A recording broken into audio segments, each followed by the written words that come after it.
So it's all to play for still. I think so. Do you want to bet against us?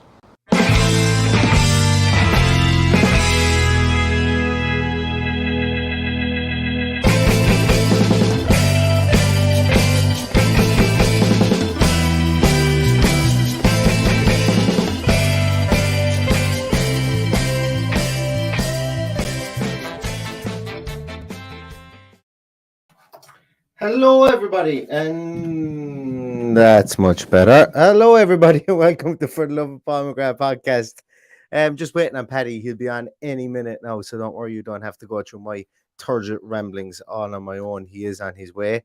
Here to talk to you tonight about Aston Villa versus Leicester. But just in the interim, while we do wait for the most reverend and exalted Patrick Kelly to arrive onto the podcast, couple of links today. Transfer talk is getting fully into motion, and it looks like we have a spotting of a nice Wednesday night in Marseille. I could think of a lot worse things to do than to spend a Wednesday night in Marseille. Having the three wise men, the Brains Trust in Purslow, Johan Lange and Stephen Gerrard in the Stade Velodrome, if I'm not mistaken, is what the Marseille Stadium is. Although I think they might have changed the name of it recently. There to see Marseille versus Nantes. So the rumour mill is in full swing as to who they're there to see. Could be anyone from William Saliba, centre half, to Boubacar Kamara. My money is on probably Boubacar Kamara, based on the fact we were linked to him in January. And we did a podcast here on For the Love of Paul McGrath. We do a podcast, and everyone we're linked to at some stage. So you guys can go and look and find that, because I remember I was really excited about him. He's somebody who's on a free transfer during the off season just coming. So maybe the guys could have been out there, and they could have had quite a lot of briefcases of cash to try and do a deal, because pre-contract agreements can be signed now. Because if you're moving from one league to another. So if it's outside your league, you can sign pre-contract agreements at any stage after the 1st of January. After the 31st of January, I think it might even be. So something could be afoot. Who knows? Look, rumour mill is in full flow. Could all be a lot of bullshit as well. We know that as well. As Douglas Renham from the IT crowd said, there were rumors, but that turned out to be bullshit. So be expectant of anything like that to come up during the transfer window. But it would be exciting. It would be an exciting one, and you can catch our previous podcast on Boubacar Kamara if you missed it, or even if you want to go back and have a refresher of it, go back and have another watch again. So good stuff. I have tried as well. I have tried and failed, and I'm going to have to re-record it. I'm going to do it actually after this, while I've got a head of steam up. I might even give you a little sneak peek into what my diagrammatic piece on Stephen Gerrard's game so far are. Might even dig out the piece on Leicester, and we might look back at what the last game was. We're looking forward to this one as well. Paddy's here though, so I'm going to bring him in. I'm going to take a look at it, but I will record the Stephen Gerrard piece and pop it up afterwards. You guys might find some value in it. I thought it was really interesting to see the combinations that he's played, the substitutions he's made, the formations that he's played, the scores that we've had, and little pieces like that. So you guys might find it interesting when you see it, and hopefully I should have that up by probably around midday tomorrow. Anyway, here's Paddy. Paddy, we're very big. Jesus. Yeah, that's much better. Paddy, how's things? Good, and yourself? Things are good. Watching football here, looking at the scores trickling in. Arsenal Chelsea looked like it was a bit of a banger of a game. Leicester, our foes at the weekend. Nice to have a team playing on a Wednesday and then having to play again at the weekend. So Leicester are playing Everton at the moment, up 1-0. Aren't scoring in the first 5 minutes, but to be honest with you, both teams neither team looks like they're playing brilliantly. In the game, obviously, Leicester can see the game out against Everton. They should be able to, considering the bad run Everton around. But just keeping an eye on the scores as they trickle in there, Paddy. How about yourself? Well, I've been out actually playing football all evening, so I only just cut the scores there, and then I had a Wi-Fi issue which delayed my arrival here. But my son notified me that Leicester will have played 4 games since we played our last game by the time we played them on Saturday. So I'm hoping that's a good thing and they're not on a roll, but we'll find out soon enough. Yeah, and they would have played PSV in a 2-legged affair as well. So they would have actually played 2 games So like in the last time we've played a game, I think they've played nearly 5 games, if not 6 games. So we've played 2 games, they've played 6 games or something like that. So, not that like the professional athletes, you expect them to do that. They're used to playing in Europe at this stage. It's not like it's anything new to them. But it is an interesting one, and hopefully we can play that to our advantage. Because look, I'm not going to say we've had the hex on Leicester, but over the last 2 seasons we played them pretty well. We beat them. We beat them in the most recent game. We beat them 1-0 last season with a smash and grab from gosh, can't even remember his name now. That guy Ross Barkley, and they have had the hex on us, but like since Jamie Vardy has dissipated in since he started to get his injuries, we've tended to have a bit of a nicer arm wrestle with them than we have in the past. Yeah, still not 100% hopeful or expected anything on Saturday, but we'll like to prove ourselves wrong when we're in that. Oh, you go into it first, though. If you don't expect it, Paddy's off. Paddy messaged me and like Monday night, he goes, "It's the hope that kills you." And he's after booking his flights to the game. Now he's fairness, I have the flights are booked a long time. The flights were booked when it was guaranteed to be on at 3:00 on a Saturday. I just booked a day trip in and out of Birmingham. So yeah, there's a great late flight that doesn't go back till 10:00. So plenty of time to get back from Leicester to Birmingham Airport. So yeah, so if I was going to book it now, I probably wouldn't. But it's done and dusted, and I'm going. Look, exactly. Look, make the most of it. The season will be nearly finished, and then we'll go and watch 2 cats pissing against their barrel if one of them was wearing a Villa jersey, from the month from June until August. So exactly. Make the most of it. But guys, before we go any further, thanks a million to everybody that's watching. If you could just give us a like, if you could hit the like button and on the stream, that'd be really nice. Really appreciate it. It'd be nice for you guys to do that. Still keeping an eye on the scores here before we go into it, because let's say Everton do concede an equaliser just before the end. That might be a bit of a deadener for them, but looks like they are running through their substitutes bench as it is. Lookman has come on for Harvey Barnes in the 67th minute. Daka has come on for Iheanacho in the 77th minute, and Amartey has come on for Mendy on the 84th minute as well. Oh, Solomon Rondon has just equalised. Solomon, I feel a bit like Jeff Stelling here. Oh, there's a goal. There's a goal. Look, Goodison. I just don't have the hairy arms. Mine says Richard. Is that Richard Keys? Is it that had the hairy arms, or was it Jeff Stelling? Richard Keys, isn't it? Remember that when HDTVs came in, there was a lot of complaints about how hairy his arms were. Oh, one of these days we're going to get done for libel or slander or something for one of my misremembered situations. But Solomon Rondon has it's Richarlison with a Rondon assist. It's just changed there in front of me. 1-1 at Goodison. Could that keep Everton up? Who knows? That's a huge point for them. Gives them a breathing space of a game to lose. So massive point. Yeah. Not over yet though. Well, it's 90 plus 1, and it looks like there won't be that much more time to play. But listen, look, that's a fantastic result for them. City look like they're going to cruise to Brighton against Brighton 2-0 up. Newcastle United 1-0 against Crystal Palace. So they've won 9 of their last 13 games. Eddie Howe is manager of the season. There genuinely can be no other choice. They had 5 points when he took over. They're going to surpass 40 now, I think. That's mental. Like that has to be one of the biggest and best turnarounds in Premier League history. Not bad, seeing as they didn't want them. Yeah. Not bad, seeing as they didn't want him, is right. And interesting one there. I think he has to be manager of the season. I think there can be no other choice really at this stage. It's just amazing form that they've shown. Now, look, they've a lot of 1-0s got as well. 1-0 to the Arsenal never killed them back in the day either. But I wish we could get some 1-0s and many teams won the league grinding out 1-0 wins. Chelsea did it for years. Arsenal did it for years. Mourinho did it in fucking 6 and 7 minutes into injury time. They did it. So he's got a tune out of them, and with a bit of money to spend, they're going to be a mainstay in the Premier League now, I'd imagine. But it will, of course, and a lot, like, a lot of people. Sorry, guys, again, I nearly have my comments issue fixed. I can't really see an awful lot of the comments on the side here. I get to as many of them as I can see in a moment.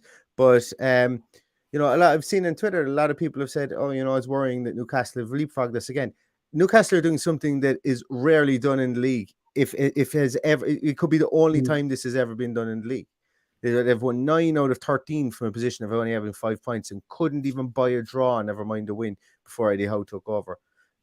So I'm not as concerned about that. A win for us tomorrow, or a win for us on Saturday with our game in hand, leapfrogs us back up to 11th position, 1 point off 10th.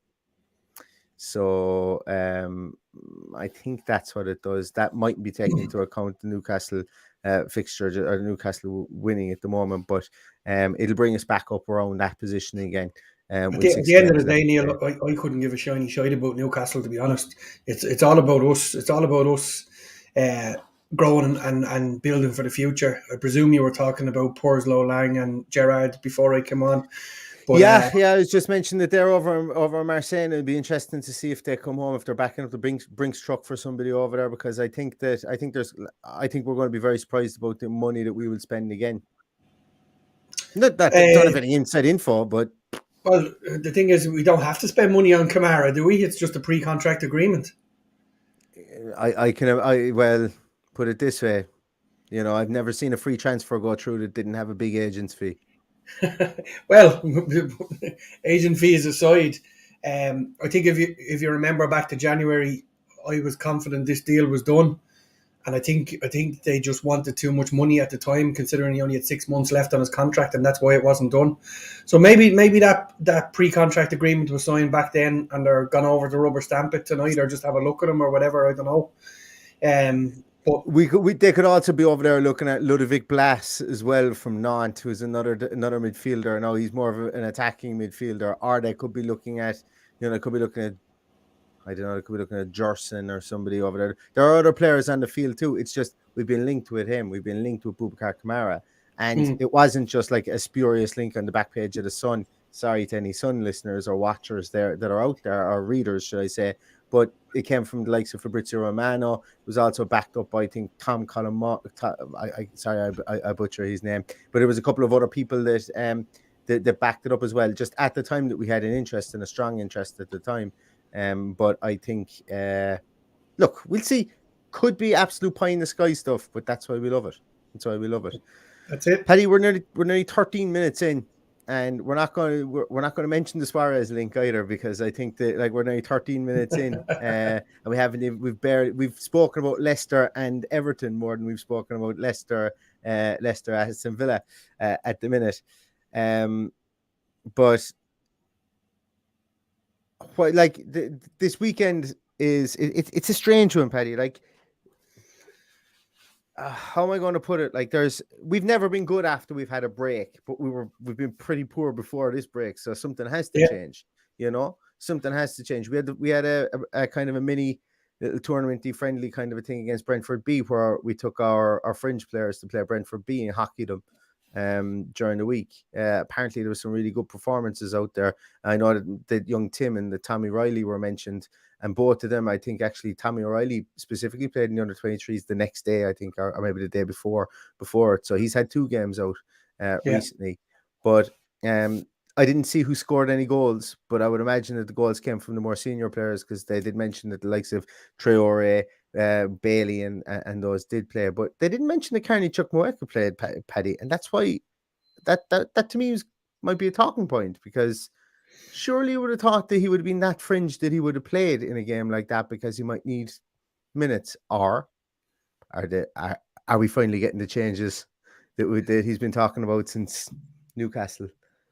Or is he injured? I think he is injured. Actually, didn't someone say that? He had been out. He had been out for a while, so maybe he's not quite ready. So look, we're second guessing. We don't even know what the starting 11 was, or who featured, other than the names that were mentioned. A lot of players away. We saw a couple of them on social media on flights and leaving the country. So I just hope everyone is back and in full fitness and without COVID or anything stupid like that. So just want to get a tune out of these guys heading into the last few games of the season. Like we paid good money. We're going over next week for Norwich. We don't want to go over there and look at an abject performance. We want to go and see them put on a display and score a few goals. I'd love to go and see them beat Leicester, because at the end of the day, Leicester are probably not. We're probably not far off Leicester at this stage. So we want the performance. We want a couple of goals, because we've been a little bit shy recently. So, there's a lot to play. But look, there's a lot of exciting things happening. We heard Porslow last week and we spoke about it. I'm guessing they're there for Kamara tonight. We've also heard the link of Luis Suarez. So if we could take Kamara and Suarez in on a free, I think we're doing okay. And the only money that we're putting on the table is for Philippe Coutinho. So obviously we're going to need to empty what we have. So I think we're going to talk more about what's happening behind the scenes than we are on the pitch in the next 8 games or whatever's left, because while I would hope to get a performance, I just can't see where it's coming from. Yeah, and as I was saying, like I put out a piece on Jeffrey Kondogbia during the week. They're going to have more of those coming. I've got about 20 to 25 players that we've either been linked with, or just players that I think could fucking play in the team. I'm going to be honest with you. It's as I said, it's a hobby. It's a bit of crack, and hopefully it'll keep people maybe thinking about types of players and stuff like that maybe could come into the team. Because look, there's some great comments here. As I say, like there's people here in the comments, and I can't get them to show up, so I do apologize. So Gary Howlett has said here that Newcastle will be going for our targets in the summer if we don't finish strongly. There's other people there that have mentioned that Newcastle have money to spend. I think we've every bit as much money to spend as Newcastle do in this coming transfer window, because Newcastle can't go out and blow 400 million or whatever, just like we can't. And I think that maybe Newcastle we capped at 150 million, and I think we could easily get up to 100 million in the off season. Maybe not spending, maybe not in outward like bidding 30 million for players here or there, but like we could end up spending it in wages and signing on fees and stuff like that for the likes of Suarez, Coutinho, Kamara, whoever else. And look, we'll debate about the merits of signing older players and in another podcast. But if the club do believe that the academy has got some really, really good players coming up, then what's the downside maybe of bringing in somebody like Suarez up top, or maybe Coutinho is 30 years of age as well. For that star power and that name, it never did the likes of Spurs any harm when they were trying to build their brand around the world. And look, call it what you want, build your brand with these names, because people will always come back to watch the old gunfighter, like they always will, and that's just the way it's always been. Yeah, I think there's a lot to be said for these players coming in, and if you can imagine, if we had to offload strikers that we're looking at Suarez and Archer up front next year, that's fantastic. What a player to learn off and look at the movement and training and stuff like that. So it'll only make the younger players stronger if they're not ready to be on a training pitch with these guys day in, day out. So a lot to be excited about, but I'm genuinely not excited about the rest of the season, because we've obviously lost out on Norwich, because we're going singing karaoke the night before somewhere in Birmingham. So I'm going over to the Norwich game. So you better be fucking excited now. And I'm doing a lot of swearing in this podcast, but you better be. I'm not going over there with you having a big grumpy head in you over at that game. Well, be excited about the Norwich match. I won't need to be excited, Neil, because I'll be drunk. Oh, sorry. Yes. Yeah. That does make a big difference, doesn't it? That makes a big difference. But anyway, we've done everything but talk about this Leicester game at the weekend. And I think what we'll do is we kind of concentrate on where we're going to come from, because look, Leicester played a game today. We don't know if any of those players came off with any niggles or whatever the case was. Obviously, I can't imagine Brendan Rodgers is going to be too happy with losing a goal lead in the last kick of the game. So there might be a quick turnaround for them that may not be the happiest ever. Plus, as you said, Paddy, a lot of games played since we last played ourselves. But let's focus on ourselves. So, we try and look at this Aston Villa team, and beforehand, we've always been of the opinion that the back four was untouchable. In the opening credits for this, you'll see Ezri Konsa is there. Now, Ezri Konsa scored 2 goals against Leicester when we played them the last day. But it's a very high possibility that Ezri Konsa, due to his two high-profile errors, well, he slipped and had that poor header against Spurs, which didn't help matters. Yeah. You know, he may not be in the team sheet. Now I know I'm going to ask you this question. I fully know you want Chambers to start, but do you think that Chambers starts for him instead at the weekend? Yeah. There's sweet karma says Chambers in. I've been hiding that one there already to put up on the screen. Look, I don't see why he's never let us down. For me, he's been a bargain for us in January. He's done very well every time he's been in there. So just let him have a run at it now. Let him see if we can get a tune out of him and enjoy what we have there. You know, if Konsa is struggling with form, maybe the break has done him good. Can I see Chambers coming in? Probably not. I think he'll go with the tried and trusted and keep it the way it is. If I was making a decision, yes, I would be bringing in Chambers. I kind of tend to agree with you. I'm kind of indifferent to it. I just want us to go out and put out a team that wins. And if he thinks that Konsa is the man to start there, and if we get a win with Konsa in the team, I'm fine with that. But that sounds like a bit of a cop-out answer, and I suppose it is kind of really when I talk about it. But for me, I think that. Once again, I'm just going to go back to it. I don't think it doesn't matter to me who we play the two centre halves, because unless we sort out midfield, we're at nothing. And I'm going to show you guys something here now. I've just been trying to bring it up. So just to prove that I did have my homework done on the Steven Gerrard stuff, and I wasn't just making it up as I went along. I'm going to share up something that I have for you here. So I've got a spreadsheet here with some links to the games, to the formations, to partnerships, statistics and stuff like that as well. Just it's a very rudimentary thing, but I find it really helps me. And when I want to look back at games, I just have it all at hand. So I don't know if you guys will be able to see this here. So this is the game that we played against Leicester. It was Leicester home game. Obviously, we won 2-1 with Konsa scoring twice.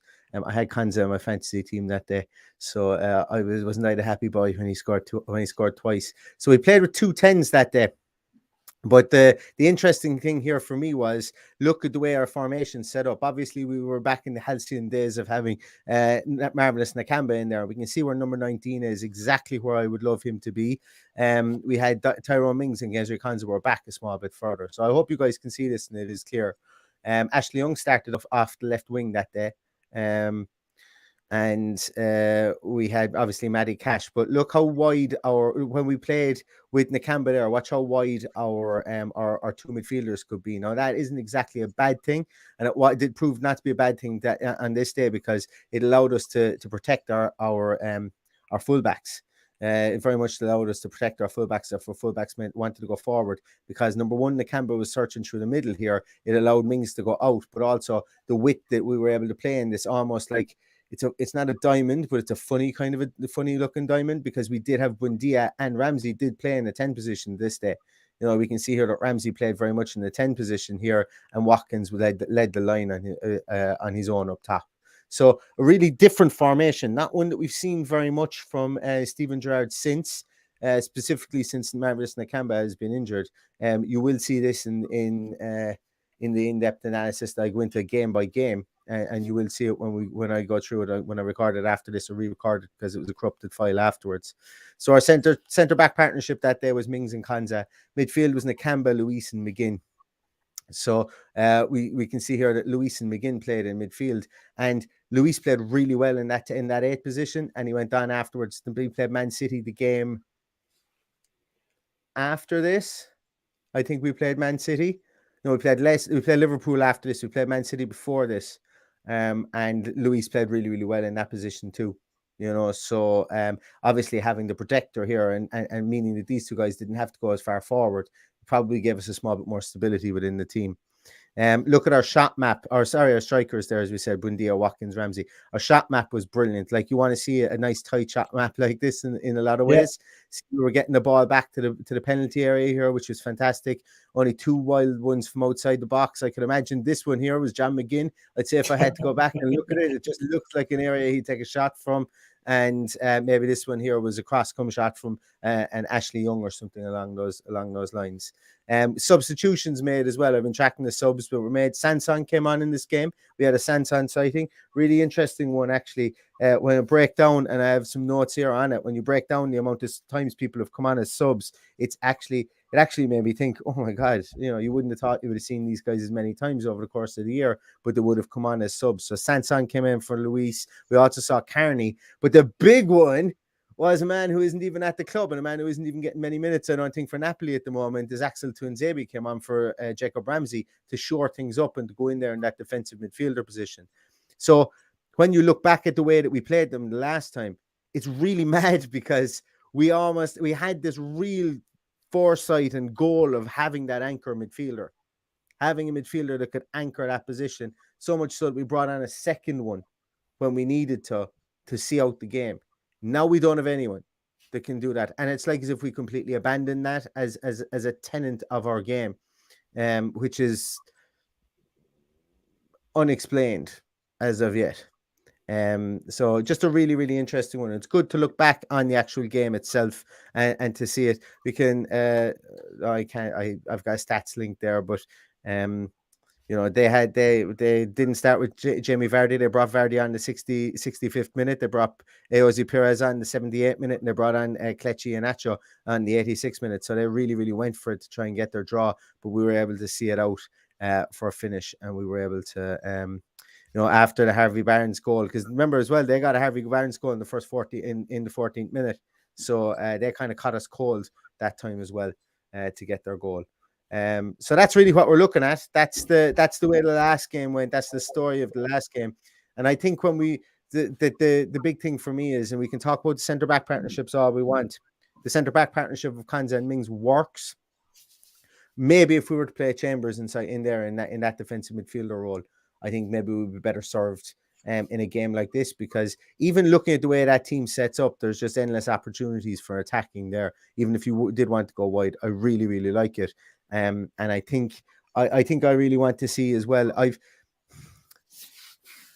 probably seen like Jacob Ramsey's going to be here next year and he's going to be playing in the team. I think, and I said Spurs was probably a game you could do it as well, that you could bring him off the bench if needs be. I think we need to see if Luis can play in that 8th position anymore. Mm-hmm. And maybe bring somebody in there to see if they can play in that 6th position, because now is the time. And Leicester is a game that I think we can experiment in, and I think we should experiment in.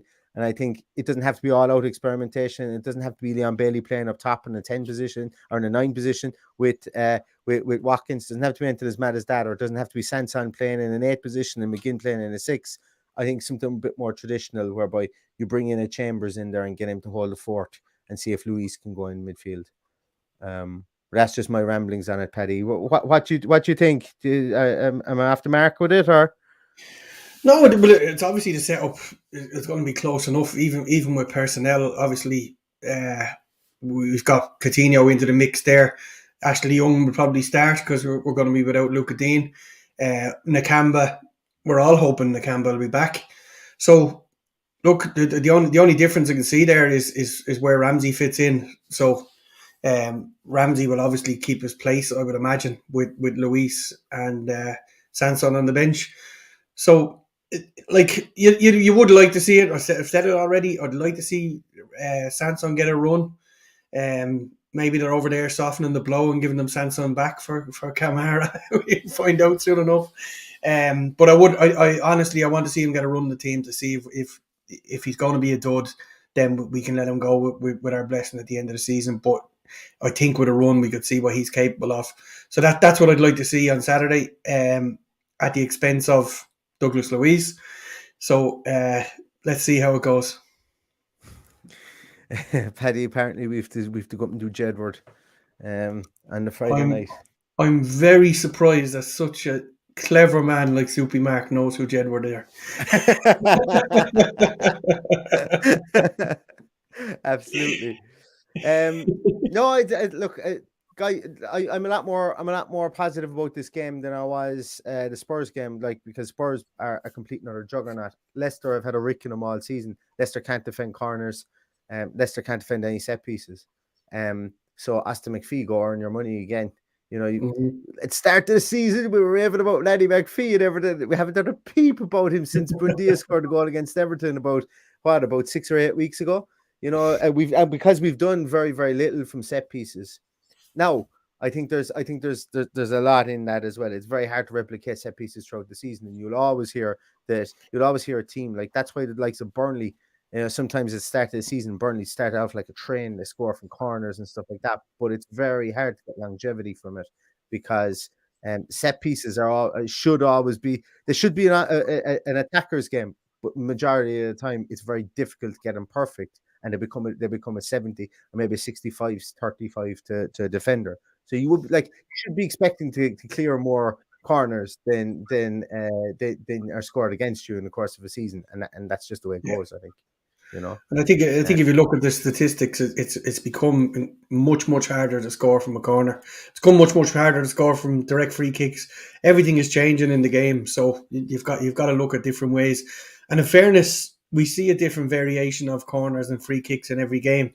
They don't always come off, but you do see them if you look for them. And like you go back to it, that free kick Coutinho took where he just lifted it over the wall, and Danny Ings hit the fresh air shot against Spurs. There's little things like that we do try that don't come off. Now here's another one. Luis Suarez might bury that at 35 years of age, but then again, Luis Suarez might be too busy poking the head off someone at the back post as well. Who knows? So there's ifs and buts in that one. And it was let's not take anything away from it. It was a bad day for Danny Ings and the fact that just whatever he tried didn't really come off from a goal scoring point of view. And there's been more days than they're having for both of our strikers this season. But they're not bad strikers though. That's the thing. We're creating some chances, and they're not bad strikers. And like that and everything else, I think we create chances again at the weekend. And we'll need to create some good chances because Wesley Fofana is like fecking Spider-Man back there. He just seems to just put up a web around him and is very difficult to get the ball off him. Against PSV, the second game, he was just majestic back there. Like 21 years of age, he's going to be the best defender in the world. He's just excellent, absolutely excellent. He's come back from a bad leg break when in a preseason friendly, if I'm not mistaken, just a horrible tackle. Just stupid tackle, and fair play to him. He's come back, but hopefully we can run him around the place and get the ball off him and cause a few errors from him at the weekend, because that would be good. Paddy, what one thing do you think Aston Villa are going to absolutely have to, and don't say not concede goals, but what do you think they absolutely have to do at the weekend to maybe get a result against Leicester? Well, I think the most important thing is to get Nakamba on the pitch. I want to see him back. I want to see him firing. If he lasts 60 minutes, let him start the game and then just bring Luis or do whatever you got to do. But getting Nakamba on the pitch, that system that you highlighted just there, where Nakamba is just dropping deep into that quarterback position and mopping things up if needs be, is how we can get the better of Leicester, because they've plenty of pace, plenty of guile through the middle. Some good players there. Tielemans, Dewsbury Hall doing very, very well. Harvey Barnes always has a great game against us. So I think if we can push them back with the midfield, if whoever those 2-8s are, I think if we can play with those 2-8s and push them on a little bit, we can get at them and score goals. I think we can score goals in this game. But then again, I think we can score goals in every game, and it's not wrong to think that we can't score goals, because we've there's games where we've scored 4, there's games where we've scored 3, there's games, it's just the problem is we concede them as well. We were talking about 1-0 wins, and the 1-0 wins that Newcastle are eking out at the moment. Like, I'm going to say it again, it's very unreplicatable as well from Newcastle United. The winning streak that they're on is probably unheard of in the Premier League. To win 9 of 13 from the position that they're in is just unheard of, and they're on a streak that will probably take a long time for a team that were in the shit like they were to make it. It could. I go so far as to say the team on 5 points will never win 9 games out of 13 again in the Premier League. More than likely. I just think that we're looking into a vortex with them at the moment. And it's just things are really going right for them. They've stumbled upon something. And I'm not saying they're getting lucky, but they found something good. And I've said it, Eddie Howe should be manager of the season. Like I've said it at the start of the podcast. He just should be, because this is uncommon to do it with a team that couldn't buy anything. Just probably goes to show how bad Steve Bruce is, you know, just how bad he is. But How many did you say they won? I think they've won something like 9 of the last 13. I read a statistic before I came on. Keep me honest. Well, they've won their last 3 anyway. The Palace, Leicester, Wolves. Then the last 3 before that. Then they beat Southampton, Brighton, Brentford, us, Everton, Yeah. Leeds. So far, So they're all teams that are in around them, in fairness. And then they were beaten by Chelsea, hammered by Spurs. So they may have been unlucky with the fixtures at the start. That's why I went back to check. And it makes sense too to that. So even by my reckoning, that's 8 of the last 13, which is still a monumental achievement. You know, to 24 points. I still think it's 9 and 13 though. I maybe think when they got hammered mightn't have been a game that Eddie Howe took over. So it was when Eddie Howe took over, they had won 8 and 12 before tonight. Is what I read. But yeah, it's like we would never. I'd be sitting here spitting feathers if Eddie Howe had taken over Aston Villa. I'd also have been spitting feathers if David Moyes had taken over Aston Villa when he took over West Ham. You know, sometimes teams just stumble upon something that works, and let's see how replicatable it is, like into next year as well, and onwards from there. What I want to do is I want to show you a little something here. Let's take a look at this is how Everton and Leicester set up today. I just wanted to take a look at how Leicester set up, because it's an interest. I'm only looking at it for the first time. I just want to see if we can garner anything from it. So let's see there. Whoops. Obviously, you can see we're looking here on who scored. So if who scored are out there, thank you very much for all the great work you do. So look at the way Leicester set up. Seem to have Fofana and Evans, but they're not exposed in the middle, because who have we there is Pereira on the right, Castanet on the Pereira on the right, and Castanet on the left. But who are the 2 central midfielders again there? Two central midfielders are Mendy and Dewsbury Hall. Dewsbury Hall is 8, is he? No, Dewsbury Hall is 22, isn't he? 22. Sorry, he's further on. So 8 is Tielemans. So Tielemans and Mendy. Tielemans, of course it is. Tielemans and Mendy. And they're a nice little buffer to have there. I think they're a nice little buffer. But I'm going to say something. If Philippe Coutinho parks himself there, this is what Leeds did. Leeds tried to do this with, I think it was Cook and Click. They tried to have back there, or was it Cook and Forshaw? And Coutinho just basically found the gap in between the two of them every single time and drove them mental, you know. So not saying that there isn't exactly an opportunity there, because the centre halves, no, given in this game, the centre halves were wide. Then up top, who did they have? Who's number 10 for them again? So you would have had Madison at 10. Iheanacho is 14, and then 14. Dewsbury Hall. Barnes. Yeah. So look, they were pressing high anyway all night. You can see that. And what do our fullback, or what do our backs not like? People who press high, because it means our fullbacks can't go forward. Now, I don't think our fullbacks will go as far forward in this game, because we will be without Digne. And much and all as I love him, when you look back at the whole year in focus, he has been out. Statistically, he's been so far forward. I think maybe if we do have an Ashley Young in there, and we just see a bit more of a defensive take up from our two fullbacks. But I think we need both our fullbacks to stay home as well, because we can't have Ashley Young shuffling into the centre and for it to make a kind of almost like a back three there. If we do play in a Nakamba and he can sit between the 2 centre halves like he did in the last game that we played them, where I showed you a moment ago, then that would be really interesting. It gives us a small bit more of an impetus to go up the field, a bit more width as we go up the field. But it's going to be an interesting team sheet tantrum. I know that for sure. It is going to be an interest. And we will be back with a team sheet tantrum at the weekend. Team sheet tantrum, we will be doing it again in conjunction with the Villa View. It will be here on our channel as on the Villa View. So if you want to come here and watch it in familiar settings, please do. We would love to have you here too. It will up our views. If you want to watch it in the Villa View, that's cool too. We'd like to have you there. But Paddy will be joining us from the stadium, from the King Power. And I will be joining you from back here in For the Love of Pomegranate Towers. and we will have an update we will have a team sheet tantrum for you as well. Guys, we're also going to try something new as well. We're going to try a shorter video on Friday after the press conference comes out. Probably just me just talking about, our Paddy, one of the two of us, just talking about the press conference, if anything came up in it. Just a little shorter, quicker, snappier video, trying to up content levels.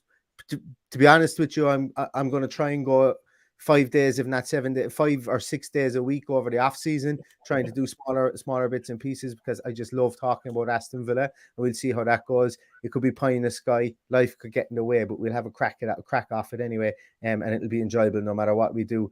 But I think that's going to wrap it up for us tonight. We've been here 40 minutes now, Paddy, and it's been an enjoyable 40 minutes. But I'm a bit more optimistic about the weekend than you are. I think, look back at and seeing, I hope that Stephen Gerrard and his team have had the chance to maybe self-scout over the last couple of weeks, or over the last 10 days or whatever, that we haven't played a game.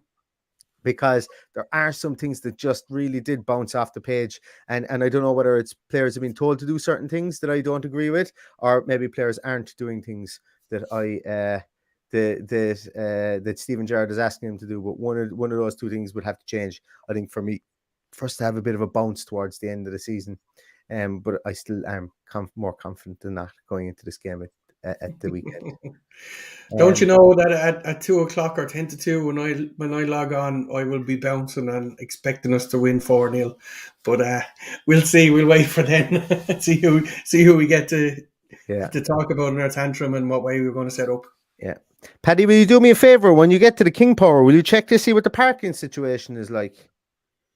And we get a parking update from the King Power. Just see if there are many spaces around, anything like that.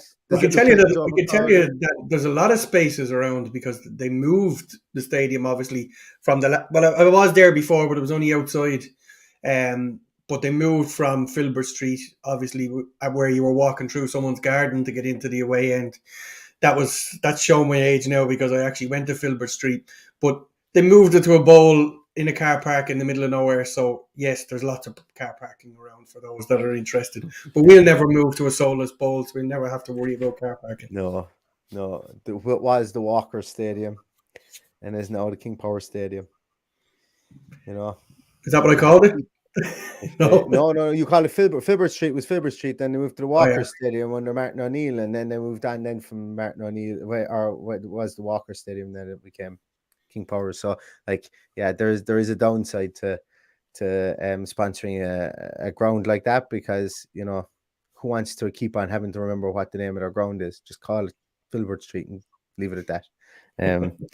Anyway, that's for a podcast for completely another day. Thanks very much, everybody, for watching, for listening. If you could give this podcast a thumbs up before you leave, really, really appreciate it. Also, if you could subscribe on the audio podcast, really, really appreciate it. Set for an automatic download as well.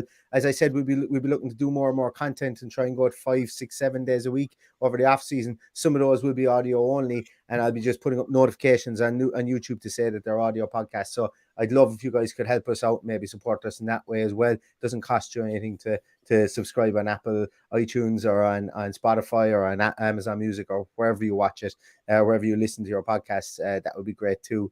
But thanks a million for everything you do for the podcast. Really appreciate it. We'll be back again on Saturday with a team sheet tantrum. And until then, all that's left to say is up the Villa. Up the Villa.